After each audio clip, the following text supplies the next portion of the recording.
Yeah! Immanuel international ministries నుంచి join అయిన ప్రతి ఒక్కరికి యేసుక్రీస్తు పరిశుద్ధ నామంలో వందనాలండి. మరి ఈరోజు సోమవారం మరి ఒక మిషనరీతో మీ ముందుకు రావడానికి దేవుడు ఎంతగానో సహాయం చేశారు. మరి ఈ అవకాశం ఇచ్చిన దేవునికి మహిమ ఘనత ప్రభావాలు నేను చెల్లిస్తున్నాను. ఈ వారం మనం అదోనీరామ్ జడ్సన్ గారి గురించి తెలుసుకుందాం. ఈయన గురించి నేను చదువుతున్నప్పుడు నాకు చాలా ఆశ్చర్యం వేసిన విషయం ఏంటంటే, ఎంత భయంకరమైన సిచ్యువేషన్స్ వచ్చినా అంత దృఢంగా ఎలా నిలబడగలిగారా అనే క్వశ్చన్ నాకు ఇంకా నిలిచుండిపోయింది. అదోనీరామ్ జడ్సన్ గారు ఇతను ఆగస్టు 9, 1788లో జన్మించారండి. ఈయన అమెరికన్ మిషనరీ. అమెరికాలోని మసాచుసెట్స్లో ఆయన జన్మించారు. తండ్రి పేరు అదోనీరామ్ జడ్సన్. అతను అప్పటికే ఒక మరి కాంగ్రిగేషనల్ మినిస్టర్ అనమాట. అంటే ఇప్పుడు ఎలాగైతే పాస్టర్ అని లేకపోతే ఫాదర్ అని ఉన్నారో అలాగా ఒక పాస్టర్ అనే అనుకోవచ్చు. కాంగ్రిగేషనల్ మినిస్టర్ అంటే చాలా పెద్ద సహవాసానికి ఆయన కాపరి అనమాట. సో తల్లి పేరు అబిగైల్. 16 సంవత్సరంలో మరి రోడ్ ఐలాండ్లోని ఒక బ్రౌన్ యూనివర్సిటీ, ఆ యూనివర్సిటీలో జాయిన్ అవ్వడానికి మరి ఆయన ఆలోచన చేసి జాయిన్ అయినప్పుడు ఎంత జ్ఞానవంతుడంటే 19 ఏళ్లకల్లా గ్రాడ్యుయేషన్ కంప్లీట్ చేస్తారు. అతను తన కాలేజ్లో టాప్ ర్యాంకర్గా ఉండేవాళ్ళు. చాలా తెలివైన వ్యక్తి. కాలేజ్లో చదువుతున్నప్పుడు అతనితో పాటు జాకబ్ ఎయిమ్స్ అని ఒక వ్యక్తితో స్నేహం కుదురుతుంది. అయితే ఈ జాకబ్ ఎయిమ్స్ అతను ఒక నాస్తికుడు. నాస్తికులు ఏంటంటే దేవుని మీద విశ్వాసం ఉంచరు. దేవుడు ఉన్నాడు, దెయ్యం ఉంది, ఇట్లాంటి వాళ్ళ నమ్మరు అనమాట. సృష్టికర్త లేడు, సృష్టి దానంతట అదే వచ్చింది అనే వాళ్ళు. సో ఈ నాస్తికంతో అతనికి బాగా స్నేహం కుదిరింది. ఆ ప్రభావం అదోనీరామ్ మీద చాలా ఎక్కువ ఉంది. సామెత ఉండనే ఉంది కదా, 6 నెలలు సావాసం చేస్తే వాళ్ళు వీళ్ళు అవుతారు. ఒక పెద్ద సహవాసానికి పాస్టర్గా ఉన్న తండ్రికి కుమారుడు ఈ అదోనీరామ్, కానీ స్నేహం చేసింది ఒక నాస్తికంతో. సో ఆ నాస్తికుని యొక్క ప్రభావం అదోనీరామ్ మీద చాలా ఎక్కువగా ఉండింది. దానిలో ఉన్న మరి తల్లిదండ్రుల నుంచి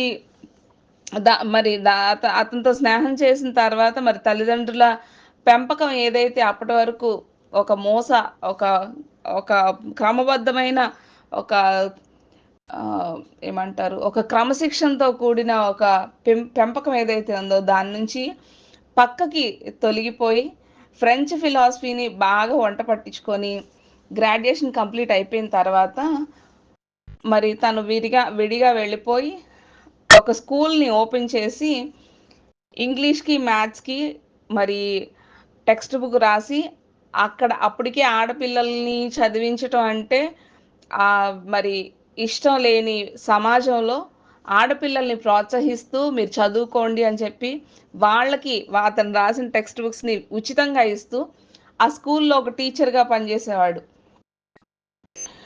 ఒకరోజు ఈ జాకబ్ ఎయిమ్స్, అదోనీరామ్ ఇద్దరు కూడా ప్రయాణం చేస్తూ ఒక సత్రంలో ఉంటారు. ఇప్పుడంటే హోటల్స్, లాడ్జ్లు వచ్చినాయండి. పాత రోజుల్లో సత్రాలు ఉండేవి. సో ఒక సత్రంలో ఒక నైట్ ఉండిపోయారు ఇల్లు. ఇద్దరు కూడా వేరే వేరే గదుల్లో ఉన్నారు, పక్కన గదుల్లో.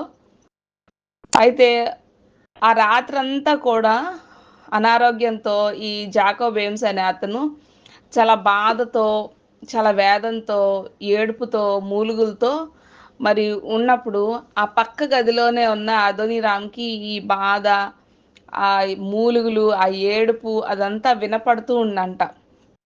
అలా జాకబ్ ఎయిమ్స్ ఆ రాత్రంతా మూలుగుతూ ఉంటే ఇతను విని సరిగా నిద్ర పట్టగా కలతగా ఉండి తెల్లవారు ఎప్పుడో నిద్ర పట్టి తిరిగి లేచేసరికి ఎవరో ఒకరు మాత్రం వచ్చి చెప్తారు, మీ పక్క గదిలో అతను చనిపోయారు. అలా జాకబ్ ఎయిమ్స్ చనిపోవటంతో చాలా ప్రశ్నలు మరి అదోనీరామ్‌ని చుట్టి అతన్ని చాలా కలవరపెడతాయి. మరి తల్లిదండ్రుల యొక్క విశ్వాసం, వాళ్ళ పెంపకం, తన జీవన విధానం అవన్నీ జ్ఞాపకం వస్తాయి. వచ్చిన తర్వాత దేవుణ్ణి ఇంకా లోతుగా తెలుసుకోవాలని మరి ఆ టైంలో ఇంకా ఎట్లా అంటే ఒక కన్ఫెషన్ అన్నమాట. ఇంకా అందులో నుంచి ఒక తృష్ణ. దేవుడంటే ఏంటి? దేవుడంటే ఎవరు? ఇంకా తెలుసుకోవాలి నేను. అసలు నా స్నేహితుడు చనిపోయాడు. మా అమ్మ, నాన్న చూస్తే చిన్నప్పటి నుంచి కూడా దేవుడున్నాడు అని చెప్పారు. దేవుడుంటే మరి నా స్నేహితుడు ఎలా చనిపోయాడు అనే ఒక అలాంటి కన్ఫెషన్ అలాంటి స్టేట్‌లో నుంచి అతను మరి 1808లో ఒక థియాలాజికల్ సెమినరీలో జాయిన్ అవుతాడు. అక్కడ జాయిన్ అయిన తర్వాత అతను దేవుని గురించి ఎక్కువగా తెలుసుకొని, తన జీవితం అంతా ఇంకా దేవుని సేవలోనే గడపాలని నిర్ణయం తీసుకొని, అతను సెమినరీ నుండి బయటకొస్తాడు. మరి వచ్చే నాటికి అతను పూర్తిగా ఎలాంటి మైండ్ సెటప్‌తో వస్తాడంటే, నేను బ్రతికితే ఇంకా దేవుని సేవ చేస్తాను. మిషనరీగా పనిచేసి అనేక మందిని దేవునికి మరి దేవుణ్ణి అనేక మందికి పరిచయం చేస్తాను అనే గట్టి నిర్ణయంతో అతను బయటికొస్తాడు. 1810లో ఇలాగే మిషనరీగా పనిచేయాలనే మరి ఆలోచన కలిగే వాళ్ళు అనేక మంది ఒక గుంపుగా తయారయ్యి, మరి విదేశాలకు వెళ్ళి మిషనరీగా పనిచేయాలి అనే ఆసక్తి ఉన్నోళ్ళందరూ కూడా ఒక గ్రూప్‌లా తయారయ్యి అందులో అదోనీరామ్ కూడా ఉంటాడు. మన ఈనాడు బ్రదరన్ సంఘం గురించి మనం వినే ఉంటాం. సో, ఈ ఆ టైంలో ఈ బ్రదరన్ సంఘం వాళ్ళే అన్నమాట. వీళ్ళందరూ కలిసి ఒక గుంపుగా ఈ బ్రదరన్ అనే దానికి నాంది పలికి వీళ్ళందరూ బయలుదేరారు. అందరూ ఒకరోజు కూర్చొని డిస్కషన్ చేసుకొని, మనం ఆసియా ఖండం వెళ్ళాలి అనే ఆలోచనని మరి వాళ్ళు మాట్లాడుకొని ఫైనల్‌గా ఒక డెసిషన్‌కొస్తారు. సరే మనం అందరము ఆసియా ఖండానికి వెళ్దాము. ఒక్కొక్కళ్ళు కొంతమంది కొన్ని ప్రదేశాలకు వెళదాం అన్నట్టు వాళ్ళందరూ మరి ఒక్కొక్కరు మాట్లాడుకొని ఫైనల్ చేస్తారు. 1810 సెప్టెంబర్ 19న మరి తనని ఆసియా ఖండానికి వెళ్ళటానికి కూడా సెలెక్ట్ చేసినట్టు అంటే అప్పటికే చాలా మంది ఉంటారు. సో, వాళ్ళందరూ కలిసి సెలెక్ట్ చేస్తారనమాట. ఎవరెవరు ఎక్కడికెళ్ళాలి అని. సో, ఇతను ఆసియా ఖండానికి వెళ్ళడానికి మరి ఇతన్ని సెలెక్ట్ చేసినట్టు తెలుస్తది. అయితే అంతకుముందు కూడా క్లాసుల్లో మనం చెప్పుకున్నాం ఏంటంటే మిషనరీగా ఒకరు పని చేయాలి వేరే ప్రాంతానికి వారున్న దగ్గర నుంచి వేరే దేశం వెళ్ళాలి అంటే మగవాళ్ళకి అసలు ఆడవాళ్ళ మిషనరీలనేది అసలు లేదండి. అందుకే స్త్రీల మిషనరీల గురించి మనం మాట్లాడినప్పుడు ఎవరు ముందొచ్చారు, ఎక్కడికి ముందొచ్చారనేది విషయం మాట్లాడుకుంటాం. స్త్రీలను అసలు పంపించేవాళ్ళు కాదు. పురుషులు మాత్రం కంపల్సరీ వెళ్ళేవాళ్ళు. కానీ వాళ్ళకొక రూల్ ఉండేది. ఎక్కడికి వెళ్ళినా వాళ్ళ దేశం వదిలి ఆసియా ఖండం, ఐరోపా ఖండం ఎక్కడికైనా మీరు వెళ్ళండి. కానీ మీరు వివాహం చేసుకొని వెళ్ళాలి. ఒంటరిగా ఎవరు మిషనరీగా వెళ్ళకూడదు అనే ఒక రూల్ ఉండేది. సో, అలాగా మరి ఆ రూల్ బట్టి అతను సరే సెలెక్ట్ అయ్యాను కాబట్టి ఇప్పుడు పెళ్లి చేసుకోవాలన్నట్టు 1812 ఫిబ్రవరి 5న యాన్ హాసెల్టైన్ అనే ఆవిడని పెళ్లి చేసుకుంటాడు. పెళ్లి చేసుకొని ఇద్దరు మరి తర్వాత టబర్నికల్ ఆఫ్ చర్చ్ మసాచ్యూసెట్స్‌లోనే ఎక్కడైతే అతను జన్మించాడో అక్కడే అదే ఊర్లో ఉన్న టబార్నికల్ ఆఫ్ చర్చ్ అనే చర్చ్‌లో మరి ఈ దంపతులిద్దరిని అభిషేకించి వీళ్ళిద్దరిని పంపటం జరుగుతది. తనతో పాటు సెమినరీలో చదువుకున్న Luther Rice, Samuel Newell, Harriet Newell అనే వాళ్ళు కూడా ఇతనితో పాటు కలిసి భారతదేశంకి ప్రయాణం అవుతారు. సో, ఇప్పుడు వీళ్ళందరూ మొత్తం నలుగురు కలిసి వీళ్ళు భారతదేశానికి ప్రయాణం అవుతారు. ముగ్గురు కలిసి. ఫిబ్రవరి 19న 1812లో భారతదేశానికి స్టార్ట్ అయిన వాళ్ళు అంటే ఫిబ్రవరిలో ఎక్కారు పడవ. సో, ఎక్కిన వాళ్ళు జూన్ 17కి కలకట్టాకి చేరతారు. దాదాపు ఎన్ని నెలల ప్రయాణం అండి? 4 నెలల ప్రయాణం. సో, ఈ 4 నెలల ప్రయాణంలో ఖాళీగా కూర్చోకుండా అతను బాప్టిజంకి సంబంధించిన కొన్ని బుక్స్ వెంట తెచ్చుకుంటాడు. సో, ఆ బాప్టిజానికి సంబంధించిన పుస్తకాలు చదువుతున్నప్పుడు అందులో నుంచి బాప్టిజం అనేది ఎందుకు తీసుకోవాలి? అసలు ఎలా తీసుకోవాలి, బిబ్లికల్గా అసలు బాప్టిజం గురించి ఏంటి రైట్ డాక్ట్రిన్ అని చెప్పి అతను తెలుసుకున్నప్పుడు అతను మరి అప్పటి వరకు బ్రదరంలో ఉన్న అతను వెంటనే బాప్టిస్ట్గా మారిపోయి ఎక్కడైతే వాళ్ళు దిగారో కల్కట్టా, సో ఆ ప్రాంతంలో అప్పటికే మిషనరీస్గా పనిచేస్తున్న విలియం కేరీ, విలియం వర్డ్, మరి వీళ్ళు అక్కడ ఆల్రెడీ అప్పటికే ఉన్నారు సెరంపూర్ ప్రాంతంలో. సో అక్కడికి వెళ్ళి వాళ్ళని కలిసినప్పుడు తనకున్న ఐడియాస్, తనకున్న ఐడియాలజీస్, తన కన్ఫెషన్స్ అన్నీ చెప్పినప్పుడు మళ్ళీ బాప్టిజం తీసుకోవడం జరిగింది. మనందరికీ జ్ఞాపకం చేసుకోవడానికి ఇది ఒక మంచి అవకాశం. బాప్టిజం అనేది పెళ్లికో లేకపోతే ఇంకో అవకాశంకో తీసుకునే ఒక ఆచారం కాదండి. బాప్టిజం అనేది మనలో జరిగిన అంతరంగిక మనసు, ఆంతరంగిక రక్షణ అనుభవాన్ని బహిరంగంగా చేసే ఒక సాక్ష్యానికి ఒక గుర్తుగా బాప్తిజాన్ని చూడాలి. మీరు ఆల్రెడీ దేవుని యొక్క ప్రణాళికలో మీ రక్షణ అనుభవాన్ని మీరు పొంది అది నీకు దేవునికే ఒక పర్సనల్ ఎన్కౌంటర్, ఒక పర్సనల్ ఎక్స్పీరియన్స్. కానీ నువ్వు మారావు, నువ్వు దేవుణ్ణి యాక్సెప్ట్ చేసావు, యేసుక్రీస్తు ఈ రోజు నుంచి నీ సొంత రక్షకుడు అని నువ్వు ఒప్పుకున్నావు అనేది బహిరంగంగా అందరి ముందు సాక్ష్యం ఇవ్వడమే బాప్టిజం తీసుకోవడం. సో బాప్టిజం తీసుకోవడానికి చాలా సీరియస్గా ఆలోచించాలి. వేరే వేరే కారణాలు బట్టి బాప్టిజం తీసుకునే వారిని ప్లీజ్ దయచేసి ఎంకరేజ్ చేయకండి. బాప్టిజం అనేది ప్రాపర్గా రక్షణ అనుభవం కలిగిన వాళ్ళు తీసుకొని అది బహిరంగంగా సాక్ష్యంగా చూపించే ఒక గుర్తు, అది ఒక క్రమం. సో అది అదోనీరామ్ చేసిన పని అన్నమాట. అయితే ఇక్కడ చాలా ఆశ్చర్యమైన విషయం ఏంటంటే అప్పటికే మిషనరీలుగా ఉన్న విలియం కేరీ, విలియం వర్డ్ వీళ్ళు అతనికి బాప్టిజం ఇవ్వడం ఇక్కడ గమనార్హం. మరి అక్కడికి వచ్చిన తర్వాత వాళ్ళేమి కామ్గా కూర్చోలేదు, ఇంకా పని స్టార్ట్ చేశారు.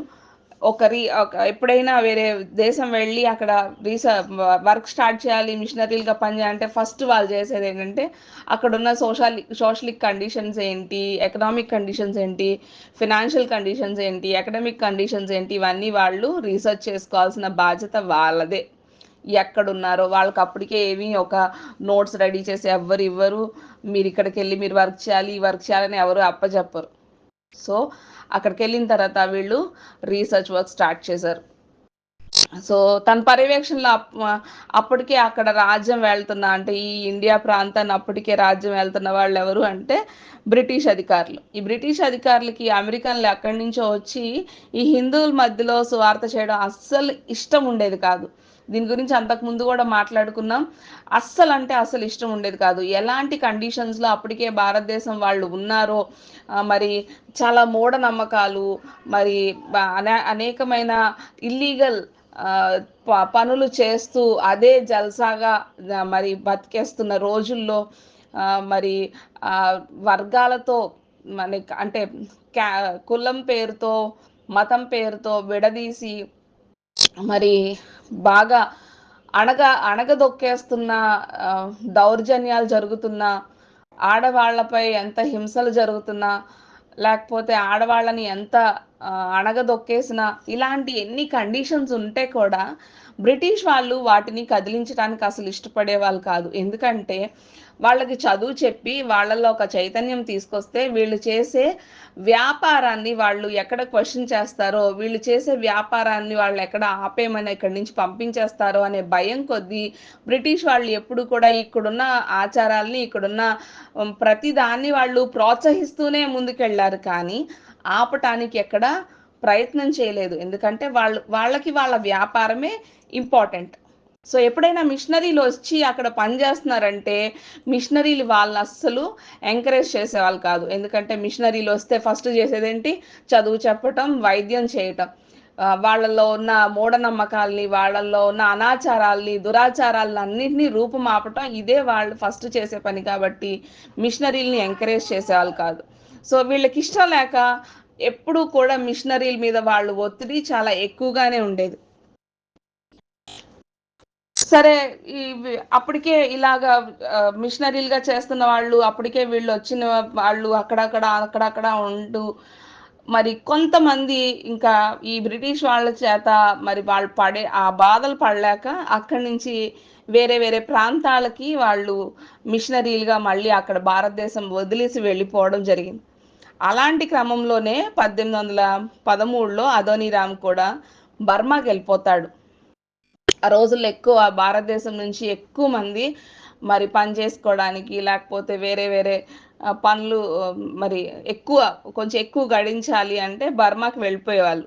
రంగూన్ ప్రాంతంకి ఆ టైం అక్కడికి వెళ్ళిపోయేవాళ్ళు. సో భార్యతో సహా ఈయన కూడా ఏం చేస్తాడంటే అక్కడికి వెళ్ళిపోతాడు. ఈ బాధాకరమైన విషయం ఏంటంటే మరి ఇంకా మార్గ మధ్యంలో వాళ్ళకి అప్పటికే కన్సీవ్ అయి ఉన్న వాళ్ళ వైఫ్కి అబార్షన్ అయిపోతుంది.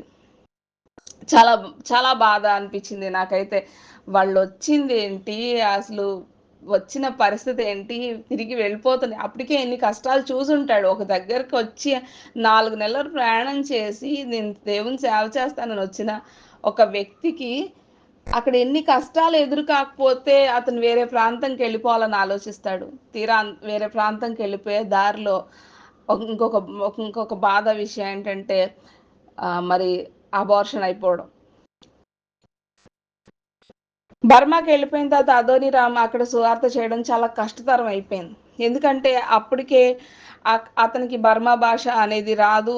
మరి అక్కడున్న ప్రజలు అంత అంత ఓపెన్ హార్ట్‌తో ఏమి వాళ్ళని వెల్కమ్ చేయలేదు. ఎందుకంటే వాళ్ళ యొక్క ఆచార వ్యవహారాలు, వాళ్ళ యొక్క విశ్వాసాలు వేరే విధంగా ఉండేవి. దాంతో అతనికి చాలా కష్టమైంది. కానీ అదోనీరామ్‌కి లాటిన్, గ్రీక్, హీబ్రూ అప్పటికే చాలా ఫ్లూయెంట్‌గా గ్రామర్‌తో సహా వచ్చు. సో, అందులో ఏం చేశాడంటే బర్మా మరి Burma language Burma language Burmese. So, Burmese నేర్చుకోవడానికి స్టార్ట్ చేస్తాడు. స్టార్ట్ చేసి ఒక టీచర్‌ని పెట్టుకొని మరి రోజుకి 12 గంటలు చదివేవాళ్ళంట తను, తన భార్య కలిసి. రోజుకి 12 గంటలు కేవలం లాంగ్వేజ్ నేర్చుకోవడానికి. ఇంత కఠోరంగా శ్రమిస్తే 3 సంవత్సరాలకి వాళ్ళకి పూర్తిగా గ్రామర్‌తో సహా బర్మా లాంగ్వేజ్ వాళ్ళు పూర్తిగా నేర్చుకున్నారు. భార్య అతనికంటే కొంచెం ఎక్కువగానే ఫ్లూయెంట్‌గా మాట్లాడడం స్టార్ట్ చేసింది. మరి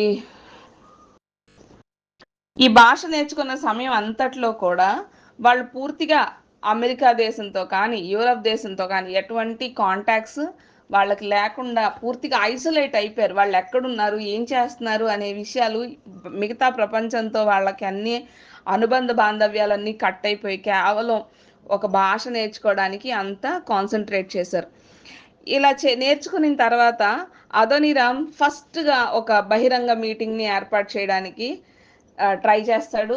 ఆ బహిరంగ మీటింగ్‌కి ఒక 15 మంది దాకా వస్తారు. తన వేష భాషలన్నీ మార్చుకున్నాడు. అక్కడ ఆచారం ప్రకారం పొడుగు నిలువుటంగి యేసుకుంటారనమాట. పసుపు కలర్ నిలువుటంగి యేసుకుంటారు. అలా వేసుకున్న వాళ్ళని బౌద్ధ మత గురువులుగా వాళ్ళు గుర్తిస్తారు. సో, ఇతను కూడా ఏం చేస్తాడంటే నేను కూడా గురువుని అని చెప్పి చూపించుకోవడానికి ఒక పసుపు అంగీ ధరించాడు కొంతకాలం. తర్వాత లేదు లేదు పసుపు అంగీ కాదు ధరించవలసింది అని అప్పుడు నాకు వాళ్ళకి తేడా లేకుండా పోతుంది. నేను బుద్ధిస్ట్‌ని కాదు. నేను క్రిస్టియన్ మత గురువుని అని మరి వాళ్ళకి చూపించడానికి వైట్ కలర్ తెల్ల అంగి వేసుకోవడం స్టార్ట్ చేశాడు. అయితే సంతోషపడతాడు. ఫస్ట్ మీటింగ్ పెట్టంగానే 15 మంది వచ్చారని చాలా సంతోషపడతాడు. కానీ తర్వాత తనకి అక్కడ వాళ్ళతో మరి ఆహ్, కాంటాక్ట్ చేసేసరికి అంటే వాళ్ళతో ఇంటరాక్షన్ జరిగేసరికి తనకి తెలిసిన ఆహ్, విషయం ఏంటంటే వీళ్ళందరూ క్యూరియస్‌గా అంటే ఏం జరుగుతుంది ఇక్కడ? ఎవరీయన? ఎందుకు ఇట్లా వచ్చాడు? మాలాగా ఎందుకున్నాడు? అని చెప్పి ఒక క్యూరియస్‌గా వాళ్ళు వినడానికొచ్చారంట. చూడ్డానికొచ్చారంట. కొంత కొంత మాట్లాడిన తర్వాత వాళ్ళందరూ అబ్బో! ఇది మనకి మనం వినేది కాదు. మనకు అర్థమయ్యేది కాదు. మనకు నచ్చేది కాదు అన్నట్టుగా వాళ్ళలో ఇంట్రెస్ట్ అనేది పోయింది. ఏదేమైనా పర్లేదు. ఆహ్, నేనైతే పని జేస్తాను అనుకోని వాళ్ళు ఇంట్రెస్ట్ చూపించకపోయినా తనకు ఆ విషయం అర్థమైనా తను ఏమాత్రం విడిచిపెట్టకుండా వాళ్ళలాగే ఇల్లు కట్టుకుంటాడు. వాళ్ళు ఇల్లు కట్టుకునే పద్ధతులు చాలా వేరుగా ఉన్నాయి. దాన్ని జయాట్ అంటారు. సో, అదే అలాగే ఒక ఊరు చివర ఎవరు తనకి మరి సహాయం చేయకపోవడంతో ఊరు చివర ఆ జయాట్ అనే ఒక ఇల్లు లాంటిది కట్టుకొని తను తన భార్య ఉంటూ రోజు ఇంకా బయటికి ఆ ఇంటి బయటే రోడ్డు మీద నుంచొని పెద్ద పెద్దగా అరుస్తూ దేవుని గురించి ప్రకటించడం స్టార్ట్ చేశాడు.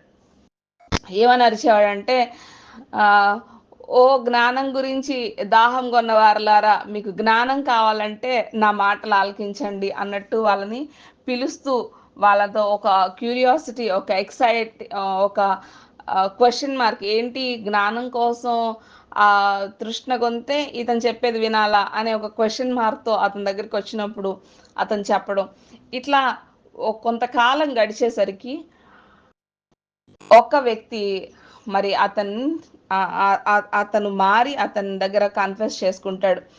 35 సంవత్సరాల యువకుడు మాంగ్నా. సో ఈ మాంగ్నా అనే యువకుడు వచ్చి యేసుక్రీస్తుని అంగీకరించినట్టు తను ఒప్పుకుంటాడు. బాప్టిజం కూడా వెంటనే తీసుకుంటాడు. బుద్ధుని బోధలు ఎలా ఉంటాయి అంటే వాళ్ళందరూ తప్పకుండా పాటిస్తారు. మరి అక్కడ ఉన్న వాళ్ళందరూ ఆల్మోస్ట్ ఇప్పటికీ కూడా బర్మా దేశంలో మిగతా అన్ని మతాల కంటే ఎక్కువ శాతం మరి బౌద్ధ మతమే ఉంటుంది. వాళ్ళు దాన్నే ఫాలో అవుతారు. ఈ ధర్మంలో ఉన్న వాళ్ళు ఎలా ఆలోచిస్తారంటే సృష్టికర్త దేవుడు అనే అపోహలే ఉండవు. వాళ్ళు అవి ఒప్పుకోరు. బౌద్ధ మతంలో సృష్టికర్త అనేవాడు ఉండడు. మరి సర్వాంతర్యామి దేవుడు అనే వాదన్ని వాళ్ళు అసలు ఒప్పుకోరు, కొట్టిపారేస్తారు.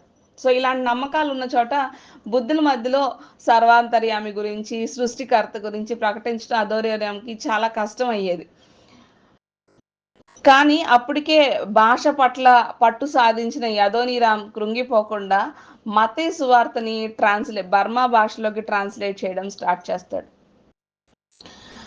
ట్రాన్స్లేట్ చేసి ఆ క్రమంలో అది జరుగుతుండగా దాదాపు 12 సంవత్సరాలు ఇలాగా కఠోరంగా తన ఇంటి బయట ఆల్మోస్ట్ డే అంతా కూడా అలా పిలుస్తూ వచ్చిన వాళ్ళకి వాక్యం చెప్తూ, వచ్చిన వాళ్ళ దేవుడి గురించి పరిచయం చేస్తూ, ఖాళీ సమయంలో తను మత్తయి సువార్తని ట్రాన్స్లేట్ చేస్తూ దాదాపు 12 సంవత్సరాల కష్టం తర్వాత 18 మంది దేవుని కొరసుకు సంపాదించాడు. 18 బర్మా దేశస్తులు మరి అతని దగ్గర దేవుని ఒప్పుకున్నప్పుడు బాప్టిజం ఇవ్వడం అనేది జరుగుతుంది. 1820లో మరి తనతో పాటు జత పనివాడైన కాల్మెన్ అనే అతను ఏం చేస్తాడంటే బర్మా రాజుకి ఒక అప్పీల్ పెట్టుకుంటాడు. అయ్యా, మేము ఇలా మీ దేశం వచ్చాము, మరి సువార్త ప్రకటించడం చాలా కష్టం అయిపోయింది. మేము సువార్త ప్రకటించి ఎవరైనా మీ మతం నుంచి క్రైస్తవ మతాన్ని స్వీకరిస్తే మీరు వాళ్ళకి ఉరిశిక్ష మరణశిక్ష విధిస్తున్నారు. సో ఆ మరణశిక్ష రద్దు చేసి మాకు కూడా సువార్త వ్యాప్తి చేయడానికి, సువార్త ప్రకటించడానికి మాకు కూడా కొంచెం సడలింపు కావాలి, కొంచెం స్వతంత్రం కావాలి అన్నప్పుడు అప్పటికే చేతిలో కరపత్రాలు పట్టుకొని వస్తారనమాట వీళ్ళు. బర్మా రాజు అది అడుగుతాడు.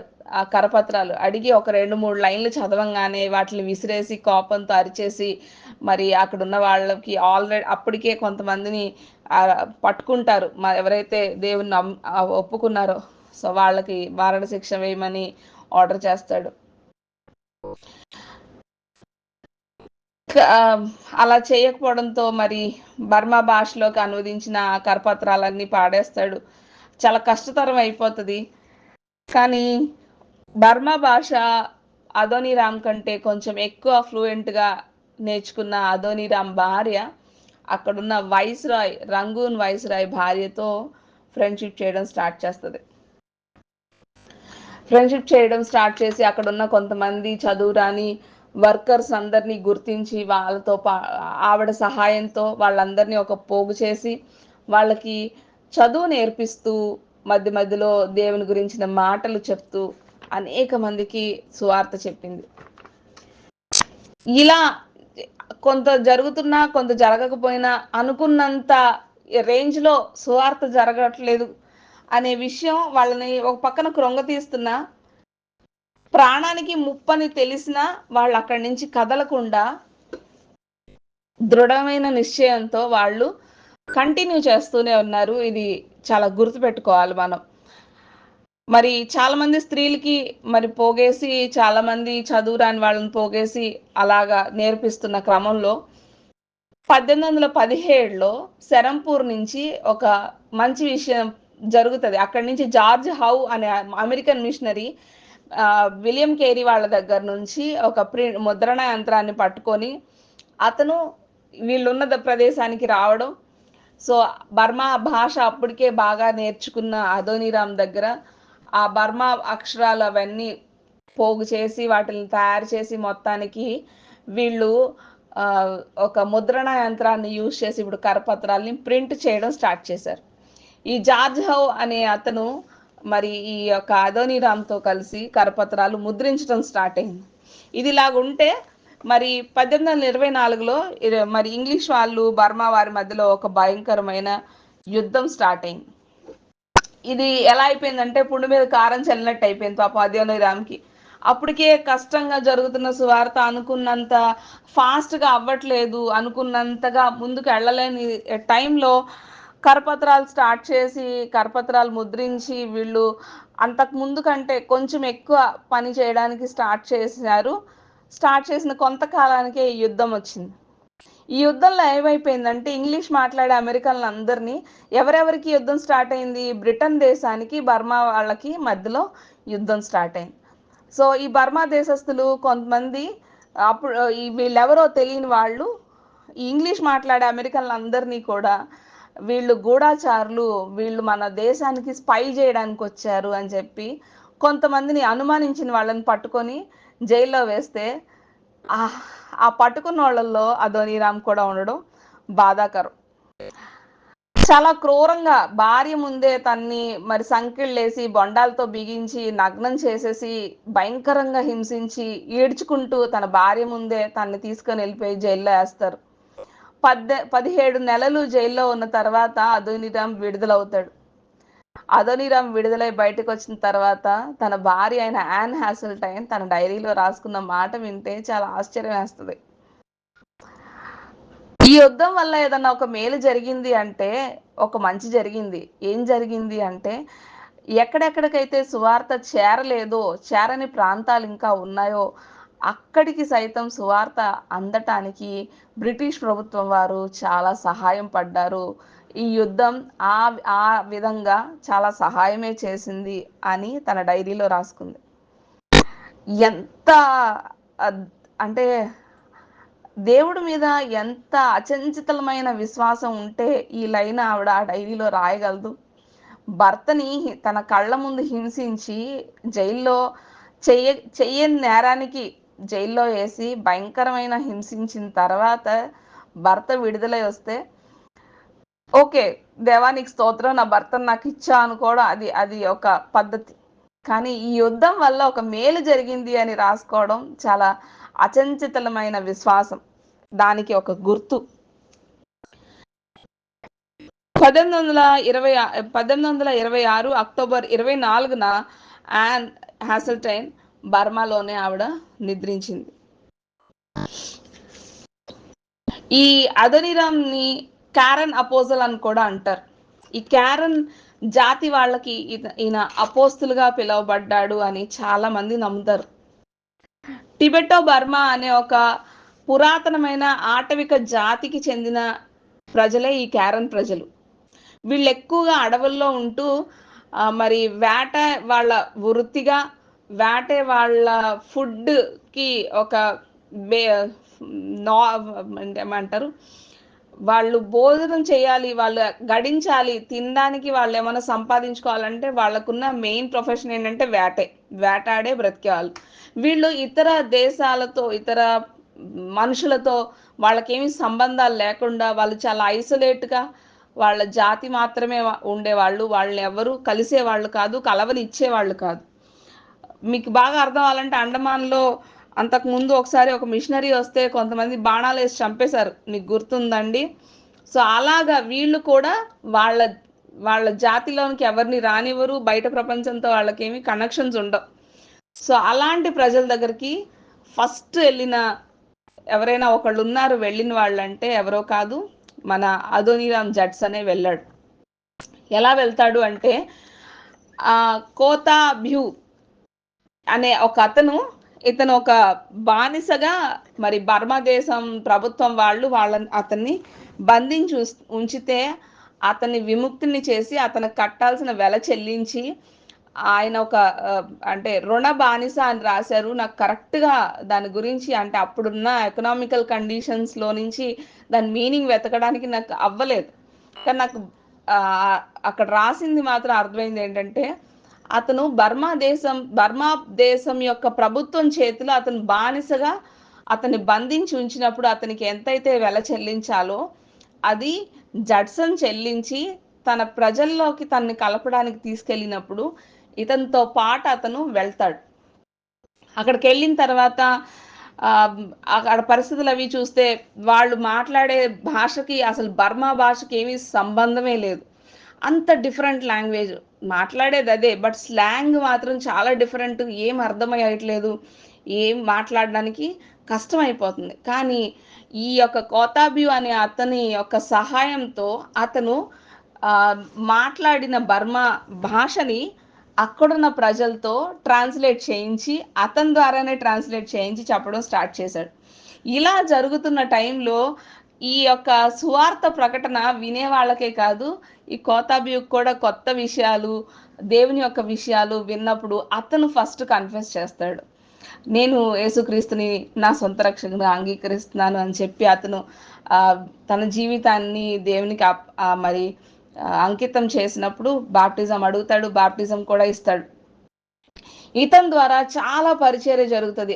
వాళ్ళందరి తన తోటి జాతి వాళ్ళందరికీ కూడా ఎవరైనా మరి సువార్త ప్రకటన చేశారు అంటే మరి కోతాబ్యూనే మరి సువార్త ప్రకటన చేయడంలో చాలా మేజర్ హెల్ప్ ఉంటుంది. ఎందుకంటే వాళ్ళు అసలు రానివ్వని మనిషిని ఇతని ద్వారా జడ్సన్ వెళ్ళడం, జడ్సన్ మాట్లాడే బర్మా భాష వాళ్ళకి ట్రాన్స్లేట్ చేసింది ఎవరంటే ఆ కోతాబ్యూనే ట్రాన్స్లేట్ చేయడం, ఇదంతా జరిగిపోతుంది.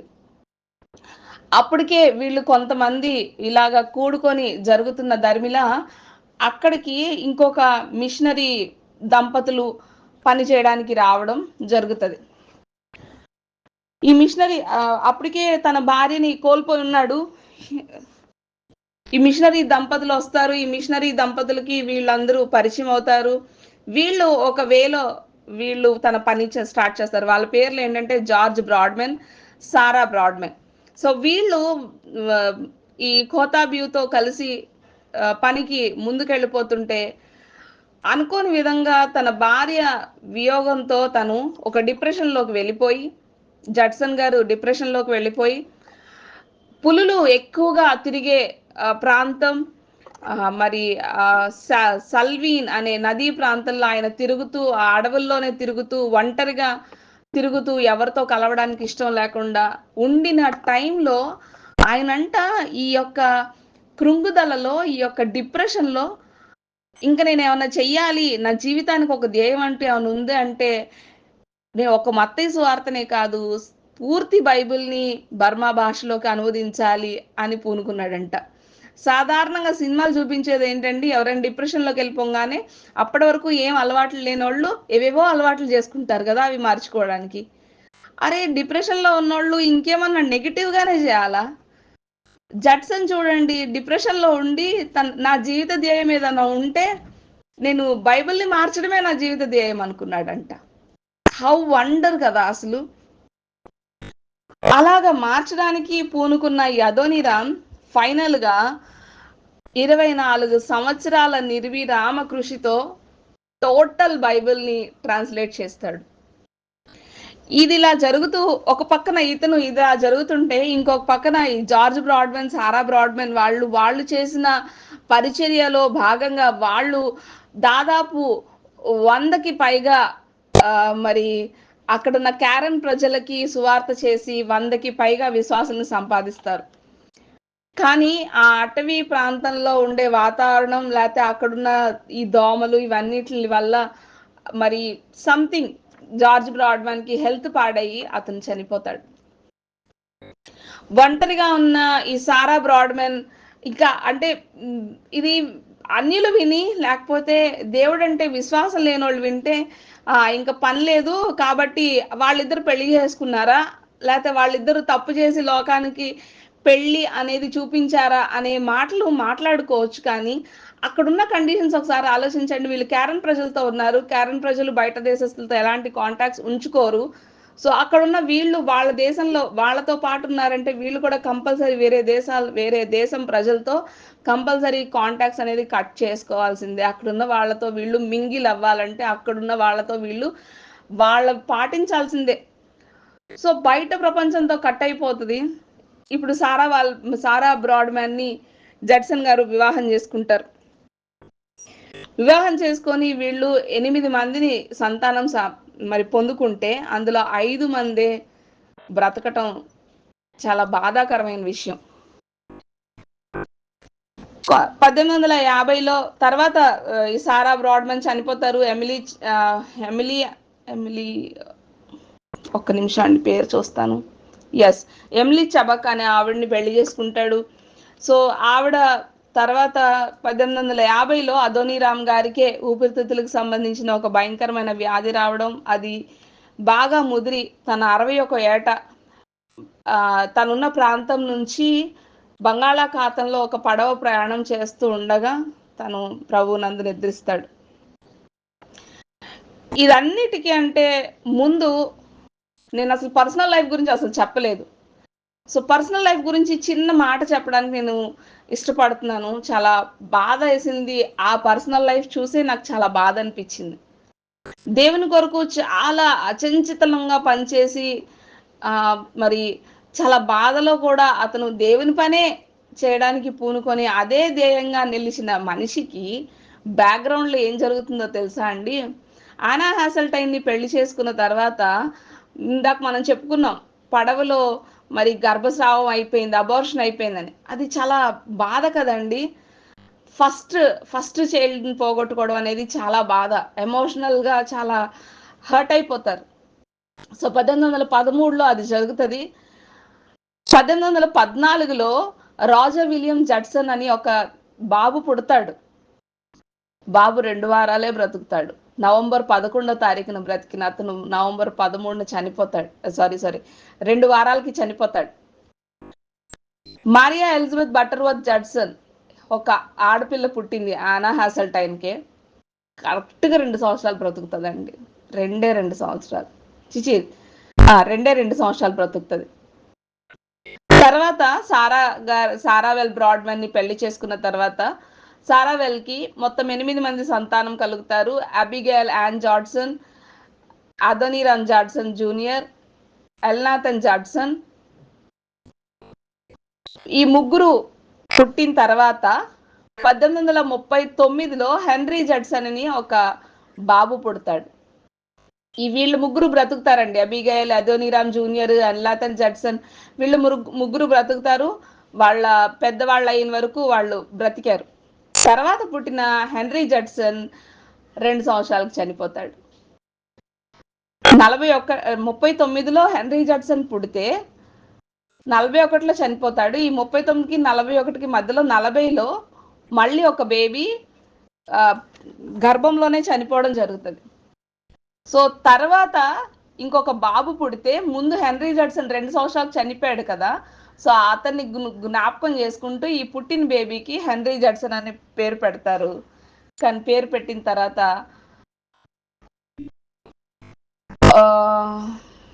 42లో ఇతను జన్మిస్తాడు.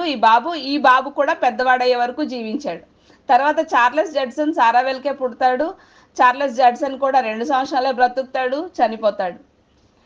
తర్వాత ఎడ్వర్డ్ జడ్సన్ అని బాబు పుడతాడు. ఇతను పెద్దవాడైన వరకు బ్రతికాడు. ఎమిలీ ఫ్రాన్సిస్ ఈ పాప ఎమిలీ చబక్ ని పెళ్లి చేసుకున్న ఎమిలీ ఫ్రాన్సిస్ జడ్సన్ ఈ పాప 47లో జన్మించింది. ఈ పాప కూడా పెద్ద వరకు బ్రతికింది. లాస్ట్ లో చార్లెస్ జడ్సన్ అని 1850లో పుడతాడు. కానీ పుట్టిన రోజే చనిపోతాడు. సో టోటల్ గా చూస్తే ఆనా హాసెల్టైన్ కి పుట్టిన వాళ్ళు ఎవరు అసలు బ్రతకలేదు. సారావెల్కి 8 మంది కలిగితే 5 మందే బ్రతికారు. ఎమిలీకి 2 పుడితే ఒకళ్ళే బ్రతికారు. సో 13 మంది సంతానంలో టోటల్గా 8 మంది పిల్లలు చావు చూశాడు, 2 భార్యల చావు చూశాడు. ఎంత కృంగిపోయి ఉంటాడు కదా. కడుపులో బిడ్డ కడుపులోనే చనిపోవడం, పుట్టిన ఏ రోజు పుడితే ఆ రోజే చనిపోవడం, 2 సంవత్సరాలకి అదేదో సాధారణంగా ఒక మూఢనమ్మకం వచ్చేస్తుంది కదా, అరే ప్రతి పిల్లోడు 2 సంవత్సరాలకు చచ్చిపోతున్నాడు అంటే అది ఎంత భయంకరమైన పరిస్థితికి దారితీసిద్దో కదా. ఇంకా వేరే వేరే ఆలోచనలు, వేరే వేరే మూఢనమ్మకాలకి లోనైపోయే పరిస్థితులు కదా. కానీ ఎక్కడా కూడా నాకు ఈ యొక్క పర్సనల్ లైఫ్ ఎఫెక్ట్ తను సేవా జీవితం మీద పడినట్టు నాకు ఎక్కడా కనిపించలేదు.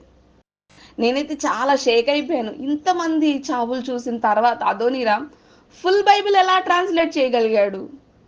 బర్మా భాష అనేది అసలు వాళ్ళ ప్రాంతానికి, నేను భాష గురించి కొంచెం స్టడీ చేస్తే ఇటువైపు అంటే ఏషియాటిక్ భాషలు నేర్చుకోవడం చాలా కష్టం అండి. వెస్టర్న్ వాళ్ళకి వాళ్ళ యొక్క భాష, ఆ పద్ధతి, ఆ నిర్మాణ క్రమం, ఆ గ్రామర్ చాలా డిఫరెంట్గా ఉంటుంది. ఏషియాటిక్ లాంగ్వేజ్ అని చాలా డిఫరెంట్గా ఉంటాయి, వాటి గ్రామర్ చాలా డిఫరెంట్గా ఉంటుంది, నేర్చుకోవడం చాలా కష్టం. గ్రీక్ తెలుసు, హీబ్రూ తెలుసు, లాటిన్ తెలుసు అంటే అవన్నీ ఒక మూసలో ఉంటాయి. కానీ బర్మా భాష అలా కాదు, భారతదేశానికి చెందిన భాషలు అలా కాదు, ఏషియాటిక్ భాషలని చాలా డిఫరెంట్. ఫుల్ బైబిల్ ఎలా ట్రాన్స్లేట్ చేయగలిగాడు? నాకు ఇంకా ఆలోచన అసలు తట్టట్లేదు. బర్మా దేశస్తులకి ఒక గిఫ్ట్ ఏమన్నా ఇచ్చాడు అదోనీరామ్ అంటే ఫుల్ బైబిల్ ట్రాన్స్లేట్ చేసి ఇచ్చాడు. ఇప్పటికీ ఆయన సమాధి మసూచాసెట్స్ లో, ఆయన ఎక్కడైతే ఏ ప్రాంతంలో అయితే అతను జన్మించి బయలుదేరి వచ్చాడో అదే ప్రాంతంలో తన పేరు మీద ఒక సమాధి కట్టారు. సో అదోనీరామ్ నుంచి మనం ఏమైనా నేర్చుకోవాలి అంటే, whatever the conditions may be in your personal life, దేవుడు నాకేం చేశాడండి అని 2 కష్టాలు రాగానే క్వశ్చన్ చేసే మనం అదోనీరామ్ ఏం అడగాలండి? నేను అనుకుంటాను యోబు అంటే ఏమో మేబీ ఉండొచ్చు, యోబు తర్వాత అన్ని కష్టాలు చూసింది అదోనీరామేనా అనిపించింది. ఎంత భయంకరమైన పరిస్థితులు. ఏం చేసావు నువ్వు నాకని ఎక్కడా అడగలేదు. వాళ్ళు ఊరు వెళ్ళిపోవడం, 37 సంవత్సరాలు తను సేవా జీవితం, 37 సంవత్సరాల్లో 12 సంవత్సరాలు బర్మా భాష నేర్చుకోవడానికే గడిపాడు, మిగతా సంవత్సరాలన్నీ దేవుని సేవలో గడిపాడు. అందులో 24 సంవత్సరాల కష్టం బైబిల్ని మరి ట్రాన్స్లేట్ చేయడం. సో టోటల్గా చూస్తే అతను ఏమైనా చేశాడంటే ఆ బర్మా దేశంలో ఆ లాంగ్వేజ్ నేర్చుకొని ఆ బైబిల్ ట్రాన్స్లేట్ చేస్తూ మధ్య మధ్యలో దేవుని సువార్త ప్రకటిస్తే కొంతమంది విశ్వాసుల్ని సంపాదించుకున్నాడు. కూలంకషంగా ఒక లైన్లో చెప్పేయచ్చు, ఈ సంవత్సరంలో సేవా పరిచయం స్టార్ట్ చేశాడు, 12 సంవత్సరాలు భాష నేర్చుకున్నాడు, భాష నేర్చుకున్న తర్వాత 24 సంవత్సరాల కఠోర పరిశ్రమ చేసి బైబిల్ని ట్రాన్స్లేట్ చేశాడు. వెనకాల జరుగుతున్నది ఏంటి అంటే ఒక్కొక్కరుగా కన్నబిడ్డలు చనిపోతున్నారు, ప్రేమించిన భార్య చనిపోయింది, ఎంత దుఃఖం. మనం క్వశ్చన్ చేయడానికి అర్హత లేదండి. రీసెంట్గా నేను ఒక పాష గారు చెప్తుంటే విన్నాను, ఒక లైన్ అన్నారు, చాలా భయం వేసింది నాకు. నువ్వు నాకేం చేసావు అని ఎవరు క్వశ్చన్ చేయడానికి లేదు, ఈవెన్ యోబు కూడా అడగటానికి లేదు. ఎందుకంటే యోబు గురించి దేవుడే సాక్ష్యం ఇస్తున్నాడు. మరి అంతటి ఆ మాట ఒకసారి చదువుదామండి, యోబు గ్రంథం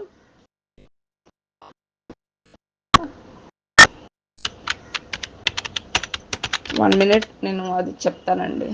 యోబు గ్రంథం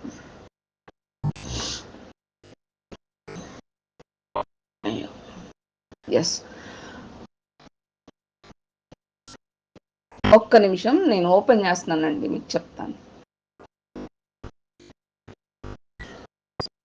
యోబు 1వ అధ్యాయం.